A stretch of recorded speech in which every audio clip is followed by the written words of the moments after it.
السلام علیکم. ہمارے ساتھ کالر ہیں سلمہ. جی السلام علیکم. جی وعلیکم السلام. فیصل بھائی سے مجھے بات کرنی ہے. جو میرا سوال ہے وہ مولانا صاحب سے وہ کر سکیں. جی جی پوچھیے. جی فیصل سب سے پہلے تو تھینک یو سو مچ. یہ وہ ٹاپک ہے جس پہ کوئی بات کرتا نہیں ہے اور اسے چھپا دیا جاتا ہے, اور جن چیزوں پہ بات کرنی چاہیے انہیں ہم اگنور کر دیتے ہیں. شاید ساکت حمل پہ آپ نے بات کی ہے, ابارشن پہ آپ نے بات کی ہے, جو کہ میرا خیال ہے اس ٹائم ہماری آنے والی نسل کو بھی پتا ہونا چاہیے کہ اس بارے میں کیا ہمارا دین کہتا ہے, ہمارا مذہب کیا کہتا ہے, اللہ کے احکامات کیا ہیں. تو اس کے لیے بہت بہت شکریہ آپ کا اور بول کا. لیکن ایک سوال میرا بہت چھوٹا سا ہے. میں عمرے پہ جانا چاہتی ہوں اور اب آ کے مجھے یہ سننے کے لیے ملا ہے, ٹریول ایجنٹ نے کہا ہے کہ محرم کی ضرورت نہیں ہے. سعودی عرب نے یہ شک ختم کر دی ہے. پتہ نہیں کیوں میرے دل میں یہ وہم ہے, یہ خوف ہے کہ جب رب نے کہا ہے عورت کو ایک خاص عمر تک اس کے محرم کی ضرورت ہر اس کی موت تک چاہیے, اس کے محرم کی ہر وقت اسے ضرورت ہے, تو یہ کیا عمل کر سکتے ہیں ہم؟ یہ اس پہ پوری تفصیل سے آنسر مجھے کیجیے گا. کیا میں بغیر محرم کے عمرے کے لیے جا سکتی ہوں یا نہیں؟ ابھی دیکھیے, thank you so much for the call. ابھی دیکھیے اتفاق کی بات ہے, ابھی چند سیکنڈ پہلے مفتی فضل صاحب نے اس بارے میں بات کی تھی اور وہی سوال آ گیا. جی مفتی ابو محمد صاحب. بسم اللہ الرحمن الرحیم. سب سے پہلے تو اس سوال کے جواب کی طرف آتے ہیں کہ سعودی عرب کے جتنے قوانین ہیں یہ ضروری نہیں ہے کہ وہاں مکہ مدینہ ہے تو ان کے قوانین بھی اسلامی قوانین ہوں. ٹھیک ہے جی. تو جہاں تک محرم کا سفر کرنے کا تعلق ہے, آپ جا رہی ہیں حج کرنے یا عمرہ کرنے تو یہ تو ہوئی عبادت, لیکن آپ بغیر محرم کے سفر کریں گی تو وہ حرام ہوگا.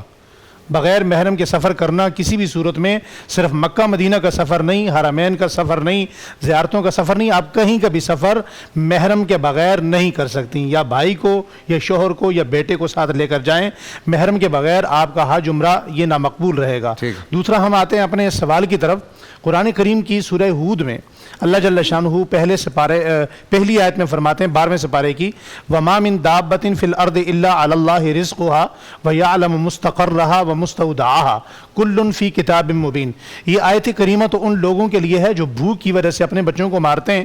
اللہ کریم اس آیت کریمہ میں فرماتے ہیں زمین پہ چلنے والا تم تو انسان ہو, تمہیں تو میں نے اشرف المخلوقات بنایا ہے. زمین پہ چلنے والا کوئی چوپایا بھی ایسا نہیں ہے جس کے رزق کا ذمہ دار اللہ نہ ہو. ہم عرف عام میں کہہ دیتے ہیں کہ جناب آپ یہاں کراچی کیوں آئے, تو کہنے والا کہہ دیتا ہے مجھے دانا پانی لے آیا. یہ جملہ اس آیت کریمہ کے خلاف ہے.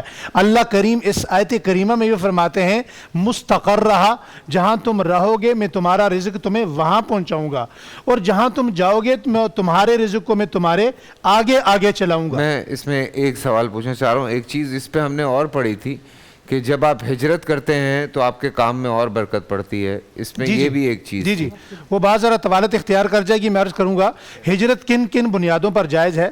ہجرت بندہ کن بنیادوں پر کر سکتا ہے؟ انسان کا دین محفوظ نہ ہو اس بنیاد پر ہجرت کر سکتا ہے.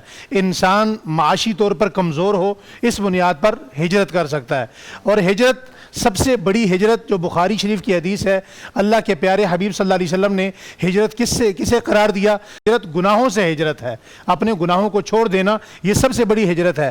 آج جس ٹاپک کی ہم بات کر رہے ہیں, جس معاشرے کو, جس مغربی یلغار جس تیزی کے ساتھ اپنا چہرہ ہمارے درمیان ڈسپلے کرنا چاہتی ہے, یہ جتنے قتل ہیں وہ کچرے میں پڑے ہوئے بچے میں مل رہے ہیں, وہ زندہ ہیں, وہ مردہ ہیں, وہ قصور میں قتل ہونے والی زینب ہے, وہ لاہور بیگم پورہ کے اندر قتل ہونے والی عائشہ ہے, وہ مکھن پورہ گجرانوالا قلعہ دیدار سنگھ کی اپنا نوشین ہے, اور کراچی کے اندر 2-4 دن پہلے جو واقعہ پیش آیا, چلتی ایمبولینس کے اندر سے عورت نے اپنی بچی کو پھینک کر پٹخ دیا, وہ بالکل اپنا جگہ پر ڈھیر ہو گئی.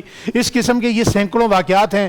حال ہی میں سیالکوٹ کے اندر ایک ہفتے میں 2 واقعہ پیش آئے کہ ایک بچے کو جانور پھاڑ گئے اور دوسرا بچہ جو ہے وہ زندہ بچ گیا. تو ہمارے ڈاکٹر خرم رشید صاحب نے اس پر ادارہ قائم کر دیا. اب میں اس پر ایک جملہ آپ سے عرض کرنا چاہتا ہوں. ہمارے ہاں یہ سمجھا جاتا ہے کہ ایسے بچے کو ایڈاپٹ نہیں کرنا چاہیے. زنا پر مفتی صاحب نے, دونوں حضرات نے ماشاءاللہ شیخین نے خوبصورت بات کہی کہ زنا ہمارے ہاں وہ جرم ہے، اگر اس کی سزاؤں پر امپلیمنٹ کر لیا جائے، اس کی سزائیں اعلانیہ طور پر دینا شروع کر دی جائیں تو یہ معاملہ سارا یہاں رک جائے گا۔ لیکن یہاں سب سے بڑا ایک مسئلہ یہاں یہ ہے کہ جس ڈر سے، جس خوف سے ہم بچے کو قتل کرتے ہیں یا اسقاط حمل کی طرف آگے بڑھتے ہیں، اور ہمارے ہاں ایسے ڈاکٹر ہیں جنہوں نے اس بات کو روزگار بنایا ہوا ہے کہ وہ بھاری بھرکم فیسیں لے کر ان بچوں کو ذبح کرتے ہیں، قتل کرتے ہیں۔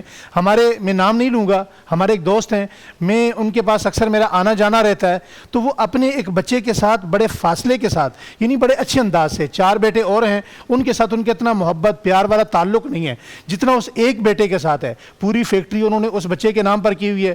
میں نے ان سے وجہ پوچھی، انہوں نے کہا تنہائی میں بتاؤں گا۔ انہوں نے مجھے تنہائی میں اس بچے کی وجہ بتائی۔ آج بہت سارے لوگ ایسے بچوں کو اڈاپٹ کرنے سے ڈرتے ہیں، یہ بات میں ان کے لیے کر رہا ہوں۔